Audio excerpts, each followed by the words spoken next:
Bismillahirrahmanirrahim. Assalamualaikum warahmatullahi wabarakatuh. Alhamdulillah. Wassalatu wassalamu ala Rasulillah wa ala alihi wa sahbihi wa sallama tasliman katsira. Amma ba'd. Falhamdulillah, puji dan syukur senantiasa kita panjatkan kehadirat Allah Jalla wa Ala yang kembali mempertemukan dan mengumpulkan kita di rumahnya yang mulia ini pada kajian Kitabul Fitan dari kitab Sahihul Al-Bukhari, yang mana kita memohon kepada Allah Jalla wa Ala sebagaimana Ia telah mengumpulkan kita saat ini di rumahnya yang mulia ini pada kegiatan yang mulia ini, agar kembali mengumpulkan kita semuanya di dalam syurga firdausnya di hari kiamat kala. Amin ya rabbal alamin. Ikhwani al-kiram wa akhwati al-karimat rahimani wa rahimakumullah. Pada pertemuan yang lalu telah kita bahas makna arti kalimat fitan dalam Al-Quran, atau yang dimaksud dengan kalimat fitnah dalam Al-Quran dan hadis-hadis Nabi sallallahu alaihi wasallam, yang mana ada 11 makna. Dan pada pertemuan yang lalu ada hadiah yang dijanjikan buat yang telah menjawab. Dia bawa hadiahnya, Dr. Wahyu. Hah? Oh, yang jawab Syariantum. Enggak berani, nanti pas nyari antum lagi pakai baju dinas lagi. Ya? Siapa kemarin yang berhak dapat hadiah? Datang malam ini. 2 orang ya? Enggak ada ya? Atau enggak berani lihat Dr. Wahyu? Dr. Wahyu orangnya santai aja kok. Serem ya wajahnya. Siapa kemarin? Saya nggak ingat lagi. Hah? Oji satu ya? Nggak ada. Satu lagi Daniel ya? Betul? Ada Daniel? Hah? Keluarganya ada. Abang ya, jangan tinggal sampai pula ke Daniel. Nggak ada ya? Baik. Berarti bisa dibawa hadiahnya, atau nanti disampaikan bahwa yang berhak mendapatkan hadiah untuk menemui Dr. Akhuna Dr. Wahyu hafizahullah ta'ala. Dan insyaallah hadiahnya bukan kaleng-kaleng ya. Baik, sebelum kita melanjutkan kajian malam ini, adakah yang mau mengulangi 10 makna fitnah dalam bahasa dalam Al-Quran dan hadis? 11 langsung, tanpa lihat buku. Tutup dulu bukunya. 11, ayo. Yang pertama, malam ini siapa yang menjanjikan hadiah buat akhuna Syawal? Ada yang kemarin jumpai saya, Ustaz jangan Dr. Wahyu aja yang nanggung hadiah, biar saya sebagiannya. Siapa minggu kemarin ya? Hah? Ada? Hah? Kapten Ivan? Nah, bukan. Baik. Hah? Baik, ini silakan Syawal. Insyaallah hadiahnya minta sama Kapten Ivan ya. Baik, silakan. Yang pertama al-ikhtibar langsung. Yang kedua as-saddu 'anis sabil. Yang ketiga asyirk, bermakna syirik. Yang keempat al-'adzab, siksaan. Yang kelima ahsan, al-wuqu' fil ma'asi wan nifaq, jatuh ke dalam maksiat dan nifaq, itu juga disebut dengan fitnah. Yang keenam al-ishtibah bainal haqqi wal batil, kondisi yang membuat manusia tidak bisa menilai mana yang benar mana yang batil, itu juga disebut dengan fitnah. Yang ketujuh al-idlal, penyesatan. Ahsan, mayuridillah fitnatahu ya. Yang kedelapan al-qatlu wal usr, pembunuhan dan penawanan. Ahsan. Yang kesembilan ahsan, ikhtilafun nas wa adamu ijtima'ihim fil qulub, perpecahan yang terjadi di antara manusia dalam masalah agama. Nah, yang ke-11, yang ke-10 al-junun. Nah, ahsan, bi ayyikumul maftun, gila. Yang ke-11 ahsan, al-ihraqu bin nar, innal ladzina fatanul mu'minina wal mu'minat, membakar manusia dengan api. Di belakang antum lihat orangnya. Lihat aja, enggak serem enggak orangnya. Abu, ya Allah. Jadi ketua kelas. Itu sama Lihat dulu yang akan memberikan hadiah. Enggak serem kan wajahnya? Tinggal datang aja nanti ya. Insyaallah bukan kaleng-kaleng hadiahnya. Baik. Ikhwanil kiram wa akhwati al-karimat rahimani wa rahimakumullah. Sebelum kita melanjutkan kajian pelajaran kita Kitabul Fitan dari Sahihul Bukhari, di tangan saya ada kitab yang penting untuk saya bacakan terlebih lagi di hari-hari ini, dan ada kaitannya juga dengan Kitabul Fitan yang ada Sahih Bukhari. Karena saya melihat pembahasan ini di hari-hari ini sangat penting untuk dibahas, karena terjadinya kesamaran antara kebenaran dan kebatilan bagi sebagian manusia, sehingga ada yang menilai dengan penilaian yang sebaliknya, ya, penilaian yang bertentangan dengan Al-Quran dan hadis-hadis Nabi SAW di atas pemahaman para salaf. Yang judul kajian kita malam ini, bimbingan Nabi SAW dan ulama salaf dalam menyikapi penguasa yang zalim, yang nepotisme, ya, andai kata ada, andai kata pemimpin tersebut zalim atau nepotisme. Sebelum saya membacakan hadis-hadis ini dan ucapan ulama salaf dalam hal ini, saya ingin memberikan beberapa poin yang terlebih dahulu. Yang pertama, bahwa sikap seorang muslim dalam beragama, dia mengimani dan menerima seluruh apa yang dibawa oleh Rasulullah SAW dan tidak memilah-milahnya. Karena memilah-milah isi agama Allah Jalla wa'ala itu merupakan dari sebagian sifat ahlul kitab Bani Israel. Nu'minu bi ba'dhin wa nakfuru bi ba'd, kata mereka. Kami mengimani sebagiannya dan kami mengkufuri sebagiannya. Adapun kaum mukminin diperintahkan oleh Allah, ya ayyuhalladzina amanu dukhulu fis silmi kafah. Wahai sekalian orang-orang yang beriman, masuklah kalian ke dalam Islam secara keseluruhannya. Secara keseluruhan maksudnya, kata ulama tafsir, jangan sebagiannya kalian ambil tatkala itu mencocoki hawa nafsu kalian, dan tatkala sebagian yang lainnya itu bertentangan dengan hawa nafsu kalian, kalian mencampakkannya. Ini poin yang pertama, ya. Maka terkait hadis-hadis Nabi SAW dalam menyikapi penguasa yang zalim, maka hendaknya kita terima. Apa bunyinya nanti akan kita simak bersama. Sebagaimana kita telah menerima hadis-hadis Nabi SAW tentang syirik, sebagaimana kita telah menerima hadis-hadis Nabi tentang bid'ah, sebagaimana sebagian kita juga menerima hadis-hadis Nabi tentang riba, tentang zina, tentang khamar. Maka hadis-hadis Nabi tentang penguasa yang zalim juga mestinya harus diterima, ya. Karena sebagian orang dia menerima ayat hadis tentang syirik, ayat hadis tentang bid'ah, ayat hadis tentang zina, ayat hadis tentang khamar, ayat hadis tentang riba, ayat hadis tentang jenggot, ayat hadis tentang jenggot dan hadis-hadis tentang isbal. Dia menerimanya. Begitu datang kepada hadis-hadis Nabi tentang bagaimana kita menyikapi penguasa yang zalim, dia mentakwilnya, dia menolaknya, ya, bahkan dia marah kepada orang yang membacakannya. Ya. Ini poin yang pertama, agar seorang mukmin menerima seluruh apa yang datang dalam Al-Quran dan hadis-hadis Nabi SAW dengan pemahaman ulama salaf. Poin yang kedua, bahwa Allah dan Rasulnya tidak pernah menjadikan perasaan dan apa yang dilakukan oleh kebanyakan manusia sebagai dasar hukum, ya, atau sebagai qarinah, paling rendahnya sebagai qarinah indikasi benarnya suatu aksi. Poin yang ketiga, bahwa kita adalah umat beragama.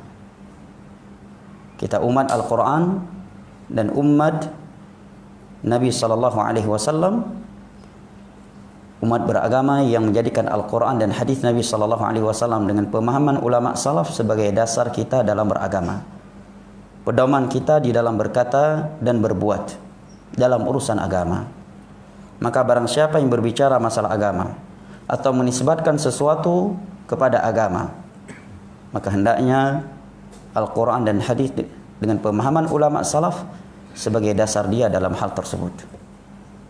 Nah, poin yang keempat, ya, poin yang keempat, bahwa ucapan individu ulama atau perbuatan individu ulama dari kalangan para sahabat atau tabi'in, tabi'ut tabi'in dan ulama yang datang setelah mereka tidak boleh dijadikan hujjah untuk melakukan sesuatu yang bertentangan dengan ayat Al-Quran dan hadis, terlebih lagi bertentangan atau tidak terlebih lagi dan bertentangan dengan kesepakatan atau mayoritas ulama yang ada di masa itu, para sahabat, para tabi'in atau tabi'ut tabi'in. Poin yang keberapa? Yang kelima. Ini poin yang sangat penting ya. Saya mengharap antum bisa menghafalnya. Ini kaidah-kaidah umum untuk menolak syubhat-syubhat dalam agama secara umum dan syubhat-syubhat dalam masalah fitnah, pemberontakan dan demonstrasi secara umum. Ya. Poin yang keberapa? Poin yang kelima, bahwa pendapat seorang ulama dalam masalah agama yang bertentangan dengan kesepakatan ulama salaf, para sahabat, para tabi'in atau tabi'ut tabi'in, itu tidaklah dikatakan sebagai khilafiyah, atau dengan bahasa lebih tren di Indonesia, khazanah Islam ya, yang hendaknya kita saling berlapang dada.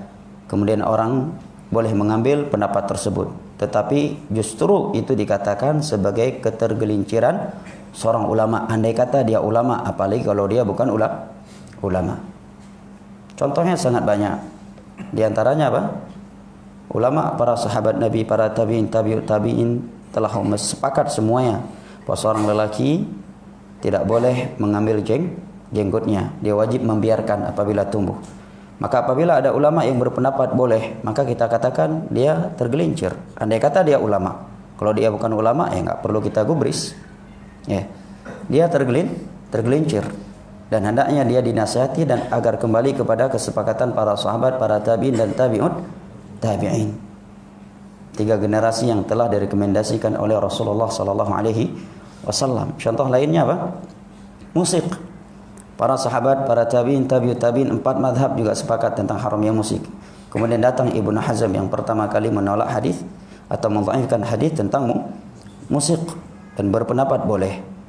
Maka seluruh ulama memvonis bahwa Ibnu Hazm salah, menyimpang dalam bab ini karena bertentangan dengan kesepakatan para sahabat, para tabi'in, tabi'ut tabi'in, dan ulama yang datang setelah mereka. Di antara mereka adalah 4 imam mazhab, di mana ijma' mereka tersebut berdasarkan ayat wa minan nasi may yashtari lawal hadis, dan berdasarkan hadis-hadis Nabi sallallahu alaihi wasallam tentang musik, seperti hadis beliau la yakunanna aqwamun fi ummati man yastahilluna al-hira wal harira wal ma'azif. Ini poin kelima. Poin yang keenam, bahwa dalil dari Al-Quran dan hadis yang mutlak, yang bunyinya mutlak, umum, itu dipahami dengan hadis-hadis Nabi sallallahu alaihi wasallam yang telah rinci, dipahami dengan dalil-dalil Nabi yang telah rinci. Jelas ya? Contohnya misalkan apa? Nabi melarang kita salat setelah subuh, ya kan? Beliau juga melarang kita salat setelah asar sampai terbenam matahari. Hadis Bukhari Muslim. Hadisnya umum. Rupanya di sebagian hadis yang lain didapati Nabi pernah melakukan salat di waktu-waktu tersebut dan juga sahabat beliau. Maka para ulama pun menyatakan bahwa hadis yang umum tadi maksudnya adalah sunnah yang mutlak. Adapun salat sunnah zawatul asbab diperbolehkan. Atau contoh yang lain lebih mudah lagi. Dalam sebagian ayat Allah menyatakan wa huwa ma'akum, bahwa Allah bersama kalian aina ma kuntum, dimanapun kalian berada, umum maknanya. Dan telah datang nas khusus secara rinci dalam 6 tempat dalam Al-Quran yang menerangkan Ar-Rahmanu 'alal 'arsyis tawa. Maka kita katakan Allah Jalla wa Ala beristiwa di atas arsy sesuai dengan keagungannya sebagai Al-Khaliq, yang tidak dapat diperbagaimanakan, tidak boleh diserupakan dengan sifat makhluk, tidak boleh ditakwil dan tidak boleh ditolak. Dan Allah tetap akbar dan Allah tetap al-ghani, al-hamid. Adapun wahwa ma'akum, Allah sendiri yang telah menerangkan maknanya wahwa sami'ul basir. Allah Maha mendengar, Maha melihat. Nah, demikian pula hadis-hadis dalam masalah menyikapi penguasa yang zalim. Sebagian mereka membawa hadis-hadis umum untuk membenarkan aksi tersebut. Ya, nanti akan kita jawab satu persatu dari syubhat itu. Ya, demikian juga ucapan-ucapan ulama salaf yang umum. Kemudian mereka bawakan kepada suatu kasus yang mana sudah ada ucapan mereka secara khusus dalam hal itu. Jelas ya? Kemudian poin yang ketujuh, ini poin-poin penting di mukaddimah pembahasan yang seperti ini. Bahwa sebab manusia itu tidak insaf, tidak adil di dalam menilai dan bersikap adalah adanya kecintaan atau dengan bahasa yang tidak syar'i, taklid buta, taklid buta dan kebencian. Kata penyair dalam peribahasa Arab dikatakan mahabbatuka li syai' tu'mik. Kecintaan engkau terhadap sesuatu itu akan membuat mata hatimu menjadi buta. Kalau dia udah cinta kepada si A, kita bilang pun si A begini tetap dia enggak akan menerima ucapan kita. Kadung cinta. Demikian pula kalau dia sudah benci, al-jahlu bi syai' aduwullah. Karena dia tidak kenal sesuatu, dia akan membencinya. Kalau dia sudah membencinya, maka dia tidak akan memandang ada kebaikan padanya. Maka ada syair Arab yang artinya ketika seorang sudah benci kepada seseorang, maka yang nampak dari seorang itu hanyalah kejelekan. Sebagaimana apabila seorang sedang cinta kepada seseorang, maka yang nampak di matanya hanyalah kebaikan. Makanya ada hadis Nabi SAW yang berbunyi, sebagian ulama mendha'ifkan sanadnya, tetapi maknanya sahih. Nabi menyatakan ahbib habibaka haunan ma asa an yakuna baghidaka yawman ma wa abghid baghidaka yawman ma asa an yakuna habibaka yawman ma. Apabila engkau mencintai seseorang, maka cintailah dengan cinta yang tidak melampaui batas. Karena bisa jadi suatu saat dia akan menjadi orang yang kamu benci. Ya. Kayak kata Ibnu Hazm dalam beberapa kitab beliau, kalau ada orang yang lebih kepadamu, hati-hati, jauhi dia. Tunggu saja, nanti suatu saat dia orang yang paling benci kepada kamu. Dan itu fakta. Ya.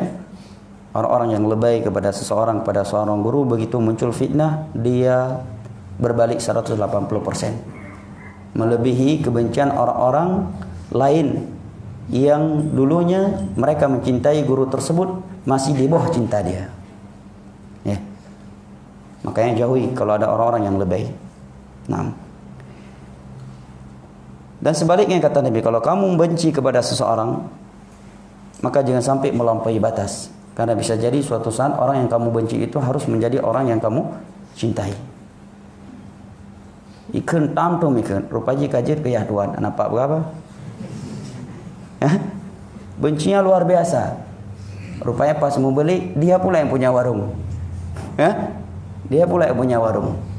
Atau tabrakan di kamar mandi.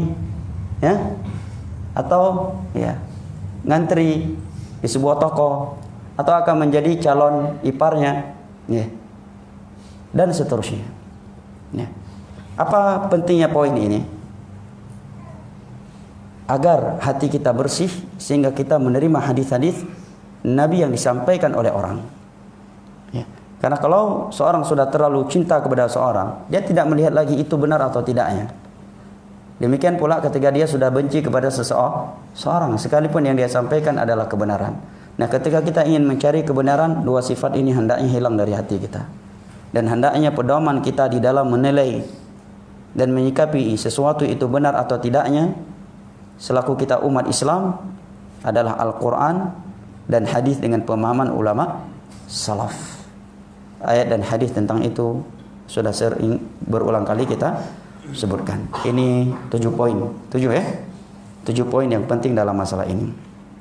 Nah, berikut ini beberapa hadis Nabi SAW dan ucapan ulama salaf terkait atau bagaimana kita menyikapi penguasa yang zalim, andai kata ia zalim. Dan bersama saya juga ada 2 jilid kitab, judulnya Syubhat Haulal Khuruj wa Thawrat. Beberapa puluh syubhat yang dipakai oleh sebagian mereka untuk membenarkan aksi pemberontakan dan aksi demonstrasi kepada pemimpin yang sah. Cuma saya nggak punya waktu lain untuk baca kitab ini khusus di kajian. Kalau antum mau, kita buat malam Kamis seperti malam Rabu. Ba'da Isya kita baca kitab ini 15 menit. Kalau malam Rabu ba'da Isya 20 menit usul fi tafsir, ya kan? Kalau antum mau dan kuat duduk ba'da Isya 15 menit untuk kitab ini. Kita baca setiap malam Kamis 1 syubhat dan jawabannya. 1 syubhat dan jawabannya, sehingga kita tahu. Karena syubhat tentang ini cukup parah dan cukup ngeri. Di Mesir yang jatuh ke dalam fitnah ini adalah mereka, sebagian mereka penghafal Sahih Bukhari, Sahih Muslim, ya. Sebagian mereka mufti resmi, ya. Sebagian mereka para penuntut ilmu agama, dai-dai, jatuh kepada paham khawarij, jatuh kepada paham takfiri. Bahkan sebagian mereka dahulunya memperingatkan manusia dari bahayanya paham khawarij, paham takfiri. Malah hari-hari ini dia salah satu dai yang menyuruh kepada pemahaman ini, dikarenakan syubhat, ya. Itulah namanya syubhat. Bahkan di masa tabi'in ada seorang ulama hadis yang bernama Imran bin Hittan, ahli hadis di masa tabi'in, ya. Ulama hadis menghafal puluhan ribu hadis, dan namanya masih ada dalam Sahih Bukhari, dan hadis-hadisnya dalam Sahih Bukhari itu sebelum ia menyimpang. Dia menjadi tokoh khawarij, sebelumnya dia tokoh salaf. Menjadi tokoh khawarij, kena syubhat istrinya yang merupakan ustazahnya khawarij. Di masa itu ulama mengingatkan dia, jangan kamu nikahi dia, ya, karena dia adalah ustazahnya khawarij, nanti kamu akan kena syubhatnya. Dia bilang, saya akan menasihati dia secara kekeluargaan, dia anak pamanku, kalau bukan aku yang menasihati dia siapa lagi? Saya akan menikahi dia agar saya bisa menasihati dia. Rupanya dia yang justru dia yang dibawa oleh istrinya, sehingga dia termasuk orang yang memuji Abdurrahman bin Muljam, pembunuh sahabat Ali bin Abi Thalib. Syubhat jamaah. Banyak orang selamat dari syubhat-syubhat tentang kesyirikan dan kebidahan, tetapi sangat sedikit manusia yang selamat dari syubhat khawarij, yang selamat dari syubhat takfiri. Terkadang kita terkejut dan sedih melihat terkadang ada seorang berpenampilan sunnah, masya Allah, anti syirik luar biasa, anti bid'ah juga luar biasa, TBC 100%, anti TBC, ya, anti TBC. Begitu berbicara masalah penguasa, rupanya dia adalah khawarij, dia adalah jatuh kepada paham khawarij, ya. Dan perlu kita ketahui, khawarij di masa Utsman, Ali, yang membunuh Ali dan membunuh Utsman, mereka anti TBC 100%. Ya, mereka anti TBC, anti syirik, anti bid'ah. Dan penyimpangan mereka di saat itu hanya membolehkan pemberontakan kepada penguasa yang zalim dengan alasan dia zalim, nepotisme. Langsung para ulama salaf menulis kitab-kitab salaf, mereka bukan dari sunnah, mereka bukan pengikut salaf. Cuma itu kekeliruan mereka. Ya. Dan syubhat ini sangat bahaya. Ya. Betapa anak-anak muda melakukan bom bunuh diri. Ya. Karena syubhat-syubhat yang seperti ini, seperti yang saya terangkan di pertemuan yang lalu. Ya, yang melakukan bom Marriott, anak muda, muadzin di sebuah masjid, sering nyapu di masjid. Ya. Penembak guru saya Syekh Abdurrahman Al-Adini ketika keluar dari rumahnya untuk salat zuhur, karena beliau sering mengingatkan masyarakat Aden untuk tidak memberontak, tidak melakukan demonstrasi, dan tidak meminta untuk berpisah agar Yaman tetap berada di atas persatuan. Ya. Salah satu yang menembak beliau dari 3 orang yang menembak beliau dan AK-47 dan diberondong di depan pintu masjid adalah seorang anak muda yang waktu itu umurnya masih 25, hafiz 30 juz Al-Quran, berjenggot, kemana-mana pakai jubah, dan dia imam salah satu masjid besar di kota Aden, Yaman. Kena syubhat yang seperti ini. Jangankan itu, mereka yang membunuh Ali, ahli salat tahajud, ahli puasa Daud, penghafal Al-Quran, dan mereka mengharap surga Allah dengan membunuh Utsman dan Ali. Kenapa jamaah? Karena syubhat. Ya, di masa itu bisa dikatakan mungkin notabene mereka murni karena kena syubhat, bukan ingin mendapatkan kedudukan, bukan karena politik. Mungkin bisa dikatakan seperti itu. Karena kena syubhat, mereka mengharap surga Allah dengan membunuh Utsman bin Affan dan Ali bin Abi Thalib radhiyallahu anhuma, yang mana mereka berdua adalah khulafa ar-rasyidun, kedua-duanya menantu Nabi sallallahu alaihi wasallam. Terlebih lagi Ali sudah menantu Nabi, ahlul bait Nabi lagi, sepupu beliau. Karena syubhat. Nah, kalau antum mau setiap malam malam Kamis ini pada Isya 10 menit atau 15 menit kita baca ini. Gimana? Hah? Setuju? Nah, ya insyaallah berarti mulai malam ini pada Isya ya 10 sampai 15 menit kita baca kitab ini. Ada 2 jilid, nanti saya pilih syubhat-syubhat yang paling berkelas. Sebenarnya nggak ada yang berkelas, ya. Maksudnya yang lebih ilmiah lah, karena sebagian syubhatnya memang lebih tipis dan lebih lemah daripada rumah laba-laba. Baik, hadis yang pertama adalah hadis yang diriwayatkan oleh Al-Imam Al-Bukhari dan Al-Imam Muslim dari Abdullah bin Umar radhiyallahu anhuma, bahwa Nabi sallallahu alaihi wasallam bersabda, "'Alal mar'i al-muslim as-sam'u wat-tha'ah fima ahabba wa karih, illa an yu'mara bi ma'siyatin, fa idza umira bi ma'siyatin fala sam'a wala tha'ah." Merupakan kewajiban atas setiap individu muslim untuk tetap mendengar dan taat kepada pemimpinnya dalam hal yang ia sukai atau dalam hal yang tidak ia sukai. Ya, kalimat tidak ia sukai banyak. Di antaranya apa? Rupanya yang jadi presiden bukan orang yang dia pilih. Ya. Rupanya ya BBM naik. Rupanya ini, rupanya itu. Hal-hal yang tidak ia sukai terjadi pada pemimpin tersebut. Kata Nabi, dia tetap mendengar dan taat kepadanya, baik ia sukai atau ia benci. Kecuali dia diperintahkan untuk melakukan maksiat. Maka kalau dia diperintahkan untuk melakukan maksiat, maka tidak ada kewajiban mendengar dan taat. Nah, hadis yang kedua, warawal al-Bukhari, ini dari kitab Al-Adillah Syar'iyyah fi Bayani Haqqir Ra'i wa Ra'iyah.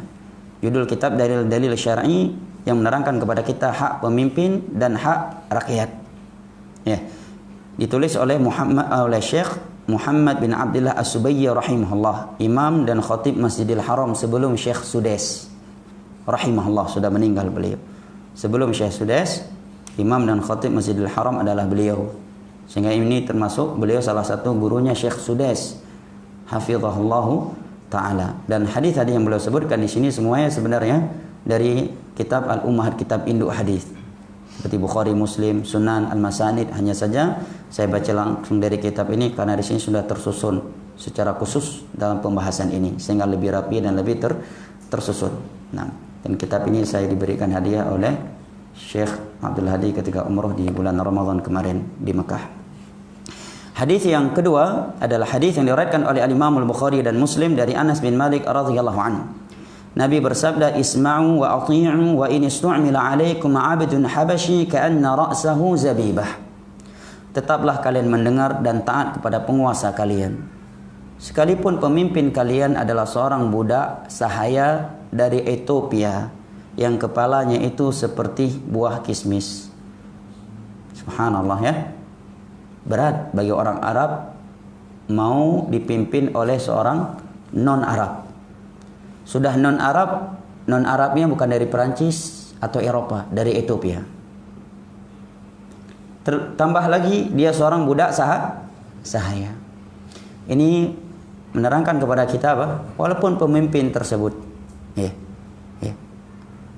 penampilannya menurut kita mungkin kurang gagah dan seterusnya, tetap ditaati. Ini orang Ethiopia. Selama saya bertemu dengan teman-teman Ethiopia, mungkin secara standar pandangan kita belum ada yang gagah, ya kan? Tetapi inna akramakum indallahi atqakum. Ya, artinya secara penampilan saya belum pernah mendapati ada yang hitam manis, apalagi yang lebih dari itu. Hitam manis saja nggak ada dari Ethiopia. Kalau ada mungkin campuran Perancis. Ya.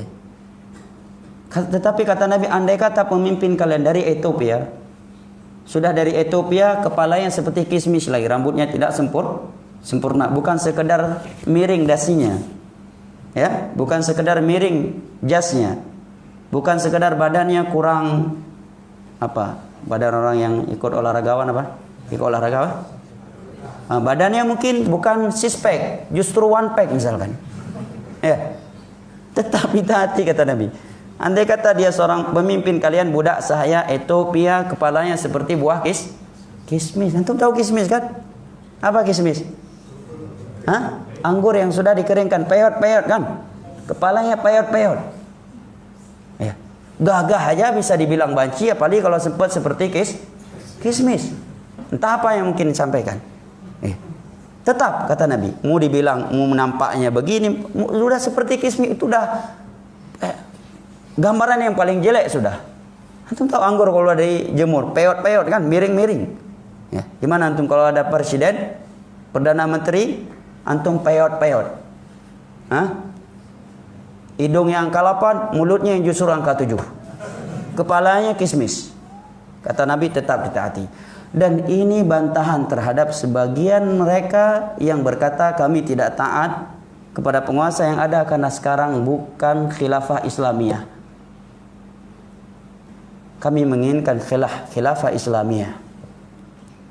Maka kita katakan ini bukti, andai kata kepemimpinan tersebut tidak syar'i, tetapi dia muslim dan tidak memerintahkan kita kepada maksiat, dan dia memperolehnya bukan dengan cara syar'i dan sudah menjadi pemimpin, dia tetap ditaati. Maka ini sekaligus juga menjawab ucapan mereka menyatakan aneh orang salafi itu.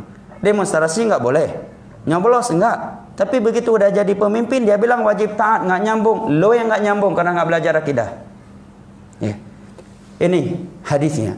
Secara aturan syar'i enggak boleh seorang menjadi khalifah kecuali dia dari kabilah Quraisy. Itu ketetapan dalam Islam.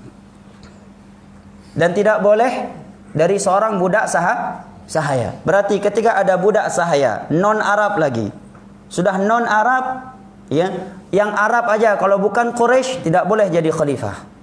Ya, ini sudah non Quraisy, non Arab, Ethiopia, budak sahaya lagi. Otomatis berarti apa? Dia memperoleh dengan cara syar'i atau dengan cara yang tidak syar'i? Tidak syar'i. Sudah jadi pemimpin, taati dia. Demi menjaga persatuan kaum muslimin. Nabi menjaga agar tidak terjadi pertumpahan darah di tengah-tengah kaum muslimin. Nah, dalil yang ketiga. Hadis riwayat Al-Imam Muslim di dalam kitab sahihnya dari sahabat Abu Hurairah radhiyallahu anhu. Nabi sallallahu alaihi wasallam bersabda, "Alaika as-sam'u wa at-ta'ah fi 'usrika wa yusrika wa manshatika wa makrahika wa atharatin 'alaik." Tetaplah engkau mendengar, wajib engkau mendengar dan taat kepada penguasamu, baik dalam kondisi yang sulit atau dalam kondisi senang. Berarti kalau kita mau bahasakan sekarang apa? Baik BBM sedang naik atau sedang turun, baik dolar sedang mahal atau sedang murah. Kata Nabi, dalam kesulitan, dalam kemudahan, wa man syatika, kamu senang atau kamu benci, wa atharatin alaika, sekalipun dia nepotisme, andai kata betul. Andai kata betul, dia nepotisme, tetap kamu wajib taat kepada dia. Wajib taat. Nah, dalil yang keempat. Riwayat Al-Imam Al-Bukhari dan Muslim dari sahabat Ubadah bin Samit radhiyallahu anhu. Beliau menyatakan, bay'ana Rasulullah sallallahu alaihi wasallam, atau langsung hadis berikutnya karena hadis ini juga sama bunyinya dengan hadis Abu Hurairah di atas. Ya. Baik, itu dalam Sahih Bukhari bisa dilihat pada pembahasan ahkam bab kaifa yubayyi'ul imam, supaya menyingkat waktu karena bunyinya sama dengan hadis di atas. Dalil yang keempat adalah riwayat Imam Muslim dari dalam sahihnya dari sahabat Wa'il bin Hujr radhiyallahu anhu, bahwa ada seorang sahabat yang bernama Salamah bin Yazid al-Ju'fi. Beliau bertanya kepada Rasulullah sallallahu alaihi wasallam dengan sebuah pertanyaan, "Ya Nabi Allah, ara'aita in qamat 'alaina umara yas'aluna haqqahum wa yamna'una haqqana." Ini salah satu lughah ya, hadfun nun. Ya, walaupun dia marfu'. Ya, ala lughah ba'dhum yaqul ala lughah akalunil baraghith. Fama ta'muruna wahai Rasulullah? Apa pandangan Anda apabila kami dipimpin oleh pemimpin-pemimpin yang mereka menuntut hak mereka kepada kami, sedangkan hak kami tidak diberikan oleh mereka. Apa namanya ini? Zalim bukan? Zalim. Nepotisme bukan? Nepotisme. Fama ta'muruna, apa perintah Anda kepada kami kalau kami memiliki pemimpin yang seperti itu? Kata sahabat Wa'il bin Hajar, fa'aradu anhu. Nabi pun berpaling dari sahabat ini, tidak menjawabnya di awal kali. Tsumma sa'ala, kemudian sahabat ini kembali menanyakan pertanyaan tersebut. Siapa namanya? Salamah bin Yazid al-Ju'fi. Maka Nabi pun menjawab. Perhatikan jawaban Nabi. Sebelumnya apa? Pertanyaannya, apabila ada penguasa yang menuntut hak mereka kepada kami, tetapi hak kami tidak diberikan oleh mereka. Ini pertanyaannya. Maka berikut ini jawaban dari Nabi. Hendaknya diingat pertanyaannya agar kita bisa memahami jawaban Nabi dan maksud beliau. Nah, kata beliau, isma'u wa ati'u.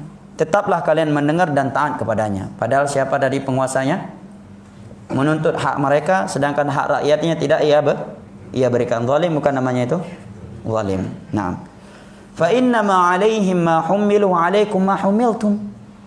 Mereka akan mempertanggungjawabkan kewajiban mereka terhadap rakyat mereka, dan kalian juga mempertanggungjawabkan kewajiban kalian adalah menunaikan kewajiban kalian, yaitu mentaati mereka. Adapun kewajiban mereka tidak mereka tunaikan, nanti mereka akan mempertanggungjawabkannya. Bahasa yang lebih mudah dipahami, jangan sampai karena orang lain tidak memberikan hak kita, membuat kita juga tidak memberikan hak dia dari kita. Paham ya? Sekarang apakah kalau istri tidak menunaikan hak seorang suami, maka si suami membalas dengan tidak menunaikan hak si istri? Tidak kan? Baik. Dalil yang berikutnya adalah hadis riwayat Al-Imam Al-Bukhari dan Muslim. Dan perlu diketahui ketika membaca hadis-hadis seperti ini, jangan dikasih kesimpulan berarti kita mendukung kezaliman. Tidak ada pembahasan itu. Yang sedang kita bahas bagaimana menyikapi penguasa yang zalim. Ya. Apa bimbingan Nabi? Pembahasan kita bukan membenarkan, mentolerir kezaliman. Melarang manusia untuk memberontak, untuk mencela, mengkritik secara terang-terangan, bukan berarti mendukung kezaliman penguasa andai kata ada kezaliman. Ya. Itu pembahasan lain, nanti akan dibahas oleh penulis bagaimana menasihati penguasa yang zalim. Nah, tayyib, ya, karena mereka yang tidak bisa membawa argumen ilmiah, maka itu alasannya. Ya, itu alasannya. Nah, tayyib. Nabi bersabda dari sahabat siapa? Abdullah bin Mas'ud radhiyallahu anhu. Beliau menyatakan bahwa Rasulullah sallallahu alaihi wasallam bersabda, "Inha satakunu ba'di atharatun wa umurun tunkirunaha." Akan datang setelahku pemimpin-pemimpin yang atharah, nepotisme. Jelas hadisnya ya? Nepotisme dan banyak melakukan kemungkaran. Perkara-perkara yang kalian ingkari. Beliau menyatakan kepada sahabatnya apa? Perkara-perkara yang kalian ingkari. Tentu perkara yang mungkar di pandangan para sahabat Nabi adalah perkara yang bertentangan dengan Al-Quran dan hadis, bukan bertentangan dengan urusan dunia. Jelas ya? Tapi sekarang kebalik. Yang diingkari dari pemimpin karena kekurangan dalam masalah dunia, bukan karena pemimpinnya melakukan kesyirikan, bukan karena pemimpinnya berzina, bukan karena pemimpinnya melakukan riba. Justru dituntut dia memberontak, mengkritik pemimpinnya gara-gara BBM naik, gara-gara rakyat tidak sejahtera, gara-gara ya perusahaan-perusahaan ini dan seterusnya. Ya. Belum pernah kita mendengar tuntutannya karena dia berbuat syirik agar dia meninggalkan syirik, karena dia membolehkan riba agar dia menutup bank-bank riba, agar dia menutup perjudian, prostitusi, ya, syirik, ya, yang lebih parah dari itu. Belum pernah. Jelas ya? Ini Nabi menyatakan dia melakukan perkara-perkara mungkar menurut kalian. Saya mungkar secara agama. Banyak kemungkaran agama, yang paling besar apa? Syirik. Syirik jamaah. Ini kemungkaran paling besar. Di bawah syirik langsung bid'ah. Ya. Setelah itu baru maksiat. Apa kata para sahabat? Ya Rasulullah, kaifa ta'muru man adraka minna dzalik? Apa perintahkah Anda kepada kami kalau kami mendapati penguasa yang sudah seperti itu? Yang apa tadi? Nepotisme dan banyak melakukan kemungkaran agama. Kata Nabi, tu'addunal haqqal ladzi 'alaikum. Tetap kalian tunaikan kewajiban kalian untuk mereka. Apa tadi? Ketaatan dan mendengarnya. Adapun hak kalian yang tidak diberikan oleh mereka, kalian minta kepada Allah. Jangan dilecehkan. Ketika ada orang yang menyampaikan, minta sama Allah, minta sama Allah. Kalian enggak usah mau minta sama Allah. Ya akhi, itu bunyi hadis Nabi. Kalau anda memperolok-oloknya, anda memperolok-olok Nabi SAW. Nabi yang menyatakan tetap kalian taati hak mereka, kalian tunaikan. Adapun hak kalian yang tidak diberikan, tas'alunallaha alladzi lakum, hak kalian minta sama Allah. Bukan dengan turun ke jalan-jalan. Ya akhi, ekonomi kita di tangan Allah, bukan di tangan orang asing. Bukan di tangan Perdana Menteri, bukan di tangan Presiden, bukan di tangan Raja. Ekonomi kita, masa depan kita di tangan Allah Jalla wa'ala. Kau begitu lemahnya akidah kita. Kau begitu lemahnya iman kita. Akidah kita adalah bahwa seluruh rezeki itulah Allah takdirkan. Dan itu murni hak rububiyahnya Allah Jalla wa'ala. Tidak ada satupun di antara kita yang mati kecuali rezekinya telah sempurna. Apabila dia belum menghabisi, belum menggunakan seluruh rezeki yang telah Allah tulis, dia enggak akan pernah mati. Itu hadis Nabi. Dan Nabi yang menyatakan hak kalian yang tidak diberikan, minta sama Allah. Ya. Rupanya hak kalian dipersulitkan. Hak orang asing dipermudahkan. Andai kata terjadi, apa kata Nabi? Minta sama Allah. Oh saya nggak siap. Oh berarti masalahnya sekarang siap nggak siapnya. Tapi yang jadi masalah sekarang bagaimana bimbingan Nabi. Jangan pendapat pribadi anda ya dijadikan dasar al-wala wal bara. Pendapat tokoh tertentu dijadikan dasar agama kita. Jangan. Kita umat agama, dasar kita dalam beragama adalah Al-Quran dan hadis. Dengan pemahaman para sahabat Nabi sallallahu alaihi wasallam, para tabi'in dan tabi'ut tabi'in serta ulama yang datang setelah mereka yang mengikuti mereka dengan benar. Baik. Ini pemimpin yang seperti ini zalim bukan? Zalim kan? Nepotisme zalim. Melakukan banyak kemungkaran agama zalim. Apa kata Nabi? Tunaikan hak mereka. Adapun hak kalian tidak diberikan, mintalah sama Allah Jalla wa Ala. Sudah ada? 4 menit lagi. Baik. 4:03. Sudah kan berarti? 1 menit lagi. Panjang lumayan itu. Dalil yang ke-6 adalah hadis yang diriwayatkan oleh Imam Al-Bukhari dan Muslim dari Abdullah bin Abbas radhiyallahu anhuma bahwa Nabi sallallahu alaihi wasallam bersabda, "Man ra'a min amirihi syai'an falyasbir." Barang siapa yang melihat kemungkaran dari pemimpinnya maka hendaknya ia bersabar. Siapa yang perintahkan? Nabi. Kok malah ketika ada ustaz-ustaz sunnah yang berkata sabar, diperolok-olok. Sabar, sabar kalian, sabar. Mana orang-orang yang bersabar, sabar, sabar, sabar, diperolok-olok. La haula wala quwwata illa billah. Nabi yang memerintahkan kita. Barang siapa yang melihat kemungkaran dari amirnya, dari pemimpinnya, penguasa, hendaknya dia bersabar. Nabi tidak menyatakan hendaknya dia buat orasi dalam masjid. Hendaknya dia turun ke jalan, bakar ban. Ya. Hendaknya dia turun ke jalan, menuntut haknya bersama kaum muslimin dan seterusnya. Perintah Nabi falyasbir, hendaknya ia bersabar. Nah, fa innahu man kharaja minas sultani shibran, karena barang siapa yang keluar dari ketaatan kepada seorang pemimpin 1 jengkal saja, mata mitatan jahiliyah, maka kematian dia seperti matinya orang-orang jahiliyah tanpa baiat.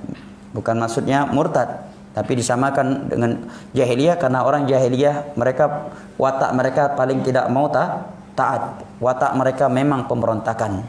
Dan itu asal sifat manusia. Wa kanal insanu zaluman jahula.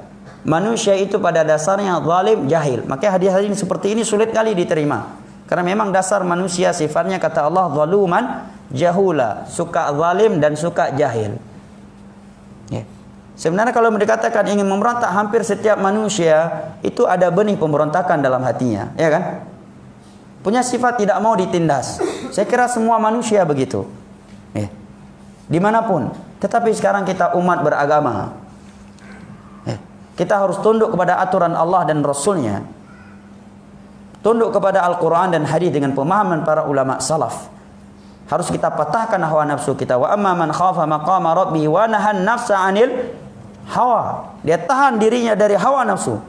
Fa innal jannata hiyal ma'wa. Berapa hadis sudah? 5. Nah, Masya Allah. Nggak nulis saja antum hafal. Apalagi kalau nulis, luar biasa. Baik. Sudah masuk waktu Pak Gayani? Sudah masuk ya? Baik. Kita lanjutkan pada pertemuan datang. Karena hadis-hadis ini hampir tidak diketahui oleh manusia. Pada hadis-hadis seperti ini tidak kalah banyaknya daripada hadis riba. Tidak kalah banyak hadisnya, hadis-hadis yang membahas masalah ini tidak kalah banyak dengan hadis-hadis jenggot, zina. Tapi ini jadi kabur, menjadi asing bagi manusia. Nah, wallahu a'lam bishawab.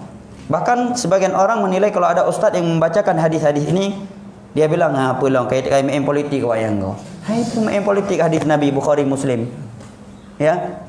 Hadis ini udah diriwayatkan oleh Imam Bukhari, waktu itu belum ada demonstrasi, belum ada demokrasi. Belum ada partai di masa Imam Bukhari. Ya. Pesawat juga belum ada. Ya. Partai ini, partai itu belum ada.